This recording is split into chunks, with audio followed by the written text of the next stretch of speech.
Makeover Home Edition. Although I don't watch the new ones, I just kind of catch it when it's on reruns. Let's see, what else?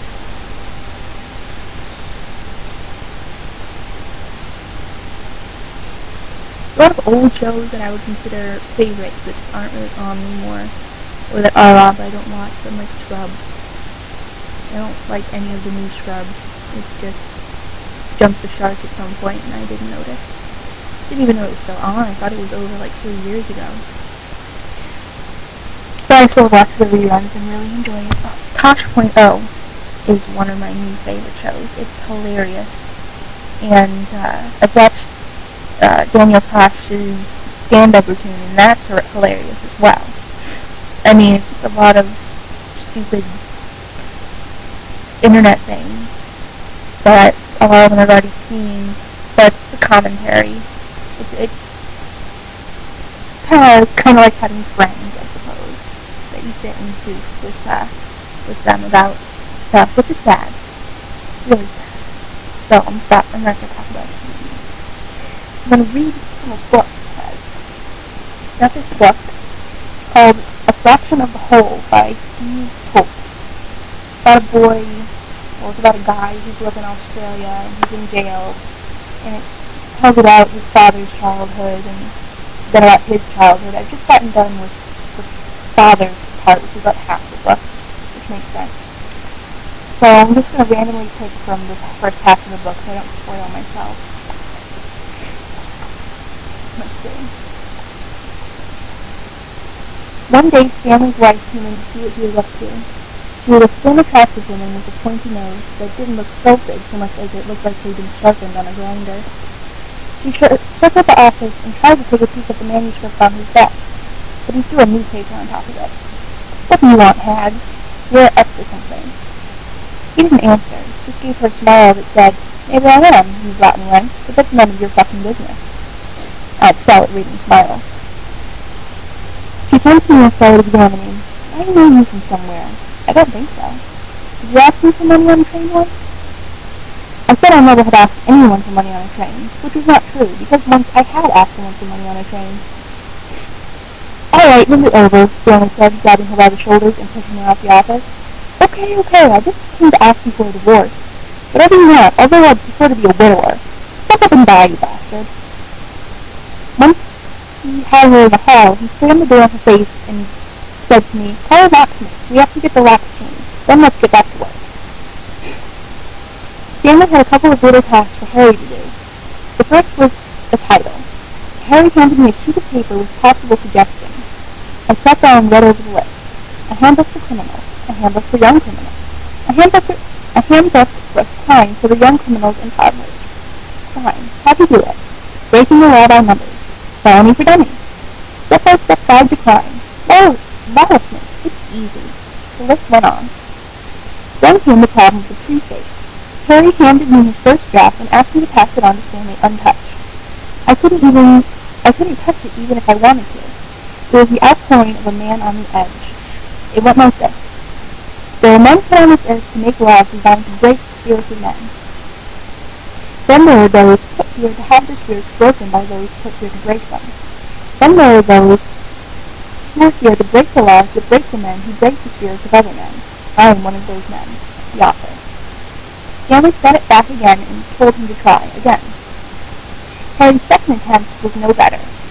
They have you in their sights. They have you on their list. They want to turn the product of your semen flood into steam engines that turn out power to light up your lives.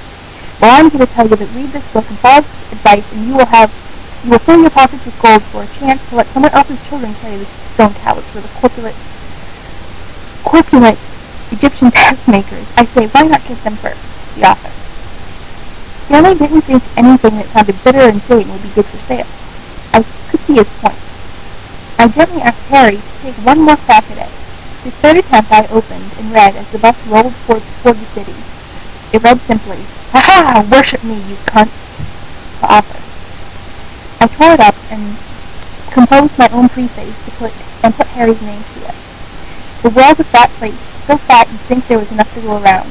There isn't.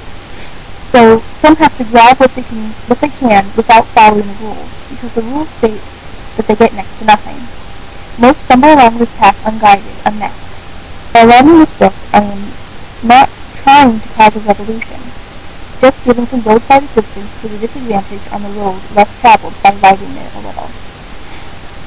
Showing the potholes and pitfalls, putting up entry and exit signs and speed limits.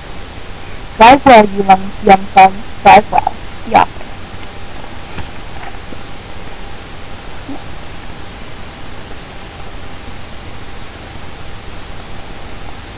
So yeah, that's all I'm going to read. It's a good book. A lot of cursing in it, though. What was the last movie I saw? The last movie I watched was They Live, which is a campy old sci-fi movie from 1988.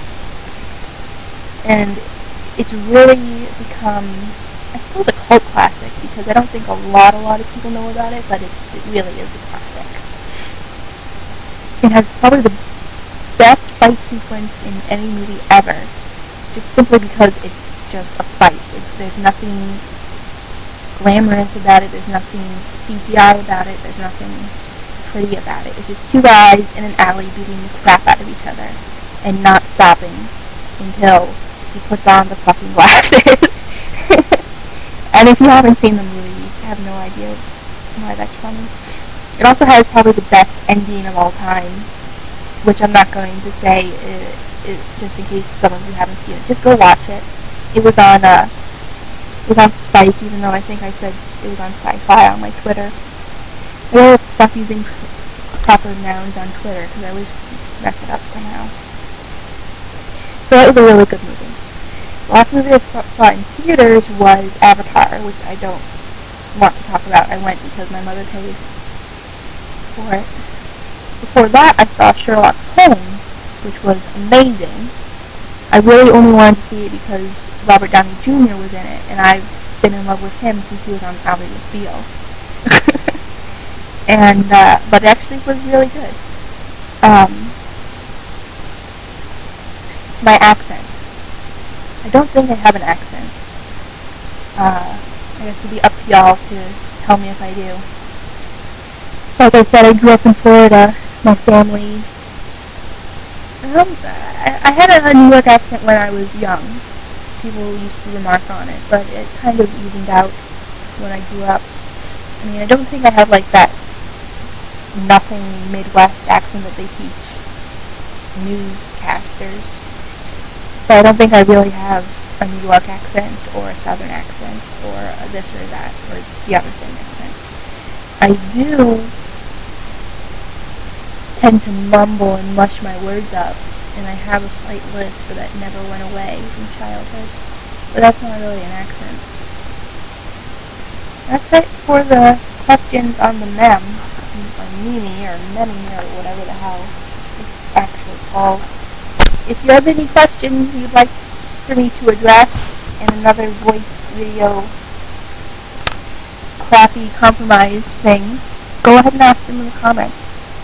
Maybe I'll answer them.